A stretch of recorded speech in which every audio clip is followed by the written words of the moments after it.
Selamat datang di channel Kulino. Kali ini kita bakal bahas film keren yang rilis pada tahun 2004. Ini film kungfu kesukaan saya. Langsung aja ke ceritanya. Cerita dimulai di sebuah kantor polisi, di mana ada 5 orang yang lagi marah-marah sama komisaris polisi karena menangkap seorang wanita cantik. Setelah mereka berhasil ngeberesin si komisaris, mereka keluar dari gedung dengan santai, tanpa ada yang berani menghalangi. Tapi, begitu sampai luar, mereka sadar kalau jalanan sepi banget, bahkan bioskop pun tutup. Pemimpin kelompok ini curiga ada yang nggak beres sama semua ini, dan mencoba kembali ke kantor polisi. Tapi, salah satu polisi langsung nutup pintu. Tiba-tiba, mereka dikepung dari segala arah. Dan ya, yang mengepung mereka adalah anggota geng Kapak. Mereka berusaha minta tolong, tapi Pak Jago, bos dari geng Kapak bilang, "Udahlah, gak usah teriak-teriak, gak akan ada yang bakal nolongin kalian." Si pemimpin mencoba kabur, tapi salah satu anggota geng Kapak langsung melempar Kapak yang nyaris memutus kakinya. Setelah itu, sambil berjoget tipis-tipis, Pak Jago dengan tegas mengakhiri hidup pria malang itu menggunakan kapak. Si wanita cantik yang mulai ketakutan memohon-mohon supaya dirinya dibebaskan. Pak Jago bilang dia nggak suka menyakiti perempuan. Tapi tanpa aba-aba, dia malah nembak si wanita pakai senjatanya. Nah, dari sini kita tahu kalau di kota ini, geng-geng bisa berkuasa karena polisi nggak bisa berbuat banyak. Dan geng Kapak adalah geng yang paling ditakuti. Di sisi lain, ada sebuah tempat bernama Gang Kumuh yang isinya rumah-rumah sederhana milik pasangan suami istri, Pak Kos dan Bu Kos. Mereka ini terkenal suka memeras para penyewa, bukan cuma soal uang sewa, tapi juga soal makanan.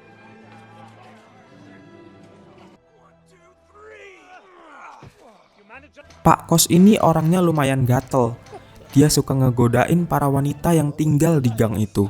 Para penghuni dari Gang Kumuh kebanyakan adalah orang-orang sederhana yang kerja keras untuk menghidupi kehidupannya. Suatu hari, salah satu penyewa lagi mandi. Tiba-tiba airnya berhenti mengalir. Dia pun teriak-teriak memanggil Ibu Kos, meminta penjelasan. Ibu Kos langsung turun dari lantai atas sambil marah-marah dan ngomel panjang lebar. Dia bilang, karena para penghuni sering telat bayar sewa, jadi penggunaan air bakal diputus. Air cuma bisa dipakai selama 4 hari dalam seminggu. Setelah itu, Ibu Kos ngomel ke semua penyewa lainnya dan ngasih pelajaran ke si penyewa yang protes tadi sampai jatuh ke tanah. Ternyata, Pak Kos dan Bu Kos ini dulunya adalah seorang pendekar kungfu yang punya kekuatan luar biasa.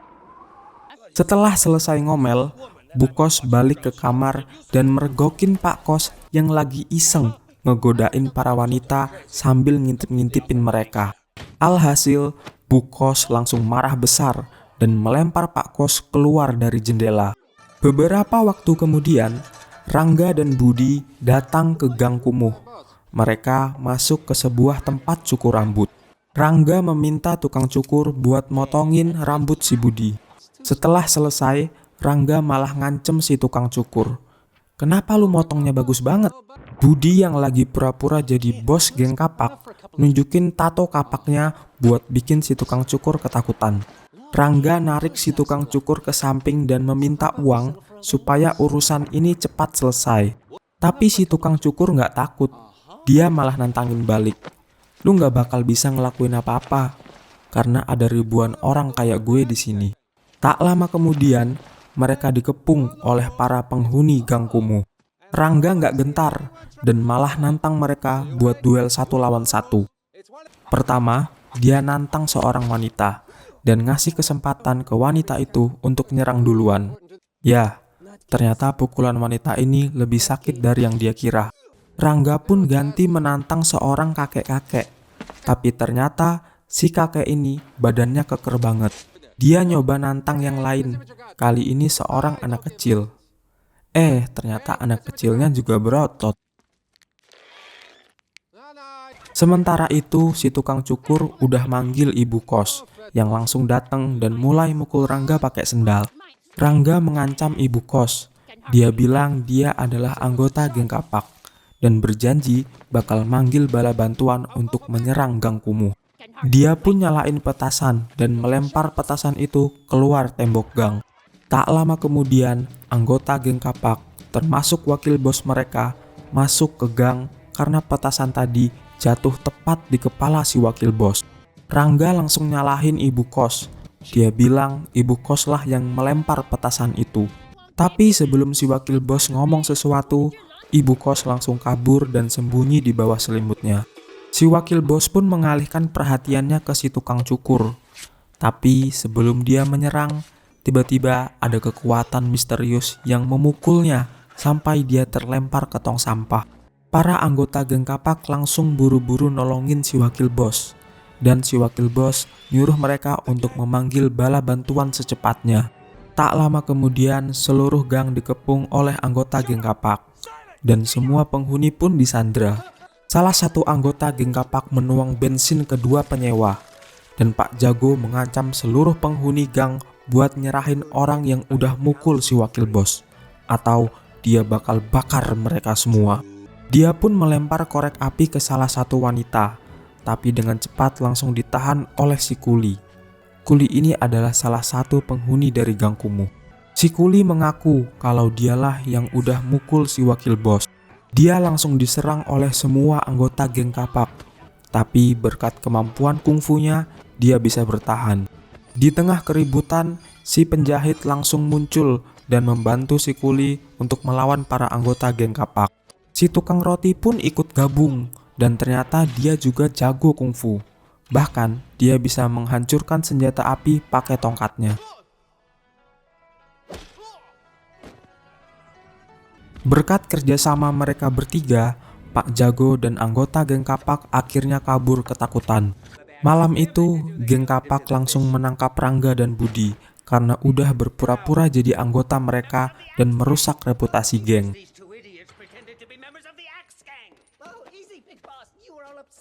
Pak Jago langsung memerintahkan anggotanya buat mengakhiri hidup mereka berdua. Tapi sebelum sempat dieksekusi, Rangga berhasil membuka ikatannya dengan skill buka kunci yang dia punya. Dia juga membantu Budi melepas ikatannya dan menyelamatkan nyawanya. Rangga pun memohon pada Pak Jago agar diterima menjadi anggota geng kapak. Karena itu adalah mimpinya sejak kecil. Karena merasa mereka bisa dimanfaatkan, Pak Jago pun memberi syarat. Mereka harus bisa mengakhiri hidup seseorang kalau mau gabung dengan anggota geng kapak. Malam itu juga, Rangga dan Budi berdiskusi siapa yang harus mereka jadikan korban. Rangga pun bilang, dia pengen ngasih pelajaran untuk ibu kos dan semua penghuni dari gang kumuh. Tapi Budi ngingetin Rangga, lu aja gak bisa kungfu, gimana mau ngalahin mereka? Rangga pun cerita masa lalunya yang menyedihkan. Dulu waktu masih kecil, Rangga ketemu sama penjual buku kungfu yang pernah bilang kalau Rangga punya wajah dan tubuh yang cocok untuk jadi pendekar kungfu. Si penjual itu pun menjual buku kepada Rangga, buku yang berjudul Teknik Tapak Buddha. Rangga ngabisin semua tabungannya buat beli buku itu, padahal tadinya uang itu mau dia pakai buat kuliah untuk jadi dokter atau pengacara. Dia baca buku itu dan latihan setiap hari. Tapi waktu dia nyoba nolongin seorang cewek dari para pembuli, dia malah dipukuli habis-habisan dan diejek karena percaya bisa belajar kungfu. Bahkan, para pembuli itu sampai ngasih hadiah air kucuran buat Rangga dengan cara yang gak sopan. Karena pengalaman itu, Rangga jadi pengen ditakuti orang banyak. Dia gak pengen ditindas lagi. Setelah cerita sedih itu, Rangga dan Budi pergi membeli es krim. Tapi karena gak punya uang, mereka kabur tanpa membayar. Si penjual es krim, Laras, mengejar mereka. Tapi Rangga dan Budi berhasil naik ke sebuah truk dan ngetawain Laras dari jauh. Keesokan harinya, ibu kos marah-marah ke 3 pendekar kungfu di gang kumuh. Karena mereka nggak jujur dan nggak ngasih tahu kalau mereka ternyata jago kungfu. Dia malah berantem sama Jane, si cewek gigi kelinci. Dan semua penghuni gang kumuh ikut meneriaki ibu kos. Ibu kos pun teriak dengan sangat kencang sampai kaca-kaca pada pecah dan semua orang langsung terdiam. Rangga dan Budi datang ke gang kumuh dengan niat membalaskan dendam pada ibu kos. Mereka sembunyi di pojokan dan Rangga mencoba melempar sebuah pisau ke ibu kos, tapi malah kena bahunya sendiri.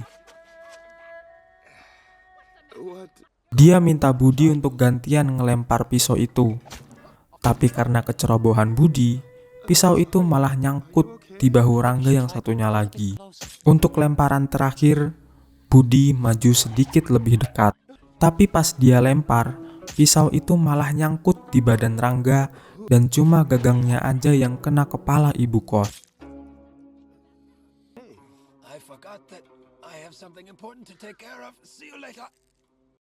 Setelah gagal, mereka pun mencoba kabur. Tapi ibu kos langsung sadar dan mengejar mereka. Budi mengangkat kotak besar untuk membuat ibu kos takut. Tapi isinya ular-ular yang malah jatuh ke badan Rangga. Rangga mencoba siul untuk mengusir ular-ular itu. Tapi malah bibirnya yang menjadi korban. Akhirnya, kejar-kejaran pun terjadi. Ibu kos mengejar Rangga sampai ke jalan raya. Tapi Rangga berhasil untuk kabur. Keesokan paginya, Budi ketemu Rangga. Dan Budi cukup kaget karena luka-lukanya Rangga udah sembuh. Budi pun memuji Rangga. Cepat juga sembuh lu. Ketika ada dua orang tunanetra yang sedang membawa tas besar, mereka pun menertawakannya. Padahal, dua orang ini sebenarnya adalah pendekar kungfu yang disewa oleh geng kapak. Mereka menerima tawaran dari Pak Jago untuk menghabisi 3 pendekar kungfu di gang kumuh. Malam itu, 2 pendekar tunanetra datang ke gang kumuh. Dan salah satu dari mereka langsung menghabisi seorang kuli yang sedang berjalan sendirian. Pendekar yang satunya lagi langsung memulai pertarungan dengan si penjahit. Si penjahit sempat menang, tapi dia begitu kewalahan karena harus melawan 2 orang sekaligus. 2 pendekar tunanetra ini pakai alat musik buat nyerang si penjahit dengan berbagai macam senjata. Si tukang roti datang untuk membantu si penjahit.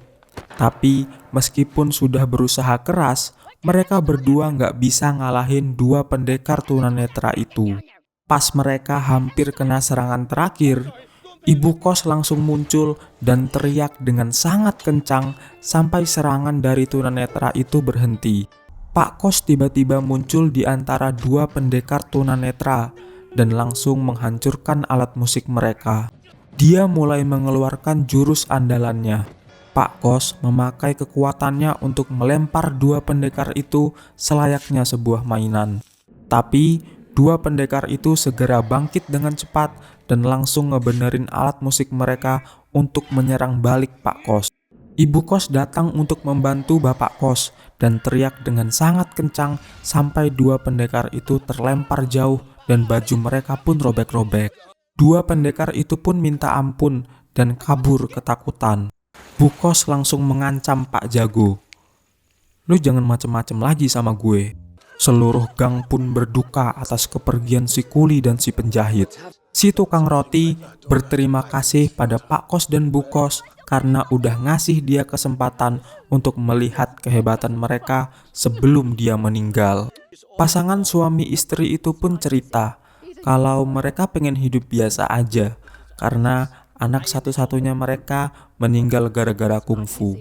Si tukang cukur minta diajarin kungfu, tapi ibu kos menolak karena butuh waktu lama untuk belajar. Kecuali dari awal emang udah punya bakat bawaan. Si tukang cukur nunjukin skillnya. Dia yakin dia adalah orang yang cocok.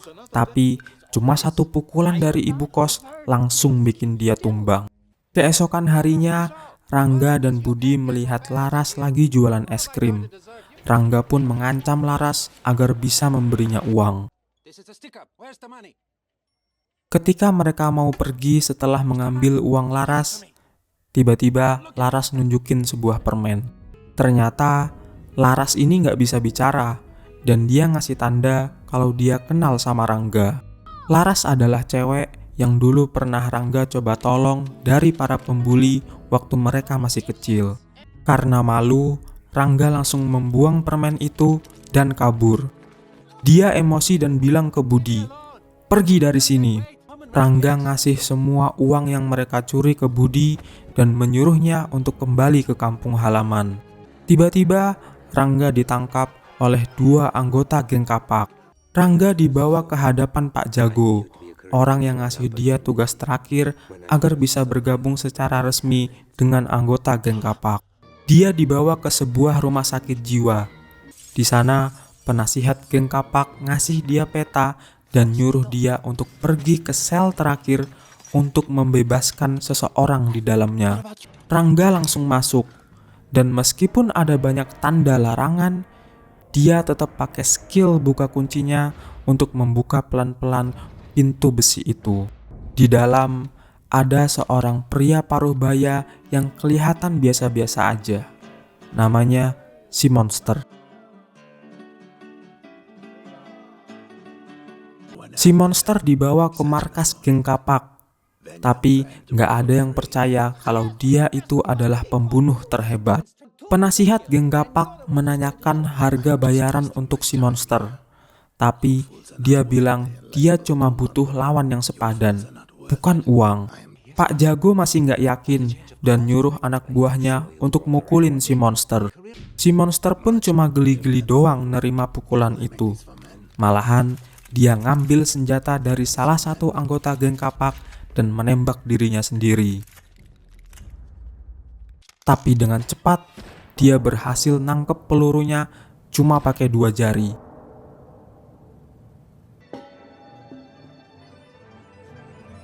Semua anggota geng kapak kagum sekaligus takut, dan mereka pun hormat sama si Monster. Si Monster tiba-tiba jalan ke tembok dan menendang tembok itu sampai hancur. Di sana terlihat Pak Kos dan Bu Kos udah nungguin geng kapak untuk melakukan pertarungan sekali lagi. Pertarungan epik pun dimulai. Ternyata si Monster bisa nerima semua serangan mereka bahkan tanpa keluar keringat sedikit pun.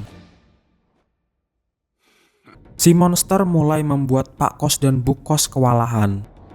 Bahkan teriakan kencang dari Ibu Kos nggak membuat si Monster bergetar sedikit pun. Pertarungan terus berlanjut dan si Monster semakin mendominasi. Karena nggak ada pilihan lain, Ibu Kos langsung menghancurkan lonceng pemakaman dan teriak lewat lonceng itu. Teriakannya yang diperkuat lonceng akhirnya berhasil ngelempar si Monster dengan sangat jauh, sekaligus ngerusak seluruh bangunan. Si Monster akhirnya ngakuin kekuatan mereka dan membungkuk. Tapi ternyata itu cuma tipuan buat nyerang mereka menggunakan pulpen andalannya. Dia langsung menusuk mereka dan mengunci mereka berdua.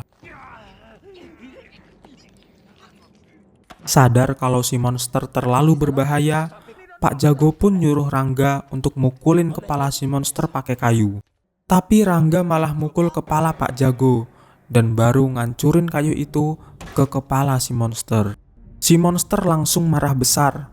Dia melempar Pak Kos dan Bu Kos dari kunciannya dan menyerang Rangga sampai babak belur. Dia memukul Rangga sampai mukanya nempel di lantai beton. Sementara si Monster lagi sibuk, Pak Kos dan Bu Kos kabur membawa Rangga. Pak Jago marah karena mereka kabur, tapi si Monster langsung menghabisi dia cuma dengan 1 pukulan.